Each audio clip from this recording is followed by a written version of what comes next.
There's heaps of instances where if I wanted to be nasty, I could put banks up that wouldn't need to be that long, wouldn't need to be that big as structures. We're talking about country that has a fall rate of about 1 inch a mile, so it's very slow flowing.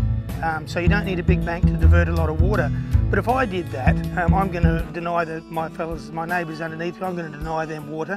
But just like that, fellas above me can do the same thing. They can put banks up. So what happens is the water, fellas upstream do it and we start a chain reaction. So effectively we end up taking all the water up to the top of the catchment. Everybody underneath that gets nothing. Right across here. Actually, that is moving strong here for not real deep, is it? No, well, see, that's moving as far as this channel. Yeah. Moving the same there. That's coming along as fast as you'd never normally see it. Like home, when you get in the main trenches, it's like here, Benji, when it's in the trenches, like it doesn't move much quicker than that then. This is Garimpa, we're the next place downstream. You come up and you see this, and you're expecting this now because you know it should have enough push in it to get down there. And you can then fully understand where a lot of these fellas, like graziers on the inside river systems, where they know that this is what they should get and it never turns up. You know, some people look at flood country like this and saying, oh, but that's a bonus. When you get it, it's a bonus to your season, and that's true.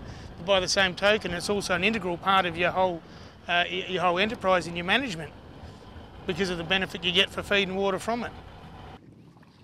How deep did you say it was out here, Banjo?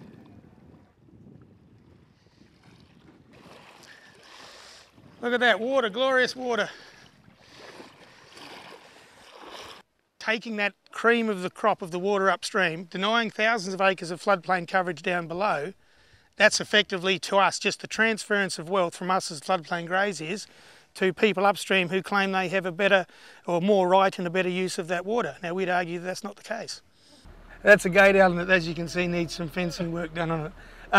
Yeah, the point I was making, as further we come down the channel country here, generally the better the type of country. It's more black spewy, what we call black spewy country. Channels are generally a lot wider and grow a huge bulk of feed.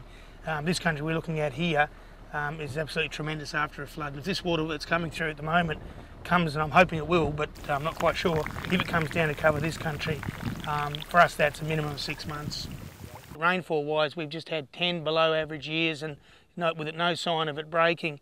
And I think the challenge going forward is going to be how do we try to continually manage that, adapt our management for what we may have coming up as more drier years. And that's going to be a hard one. Like, it's still, at the end of the day, it's a survival thing. We run a business, we've got to survive financially. But to do that, we've got to look after our environment. And that is a real challenge, and that's what we've got to look forward to. And if that means in a lower rainfall environment, a lower flooding regime environment, that's going to put a lot more pressure on us as land managers to do the best we can so that both ourselves and the environment survives in the best shape possible. When you talk about irrigation, you're up against like the Irrigators Council, which is a very professional lobby group that's got the wherewithal and the means and the personnel and the finances to be a professional lobbyist. Yeah.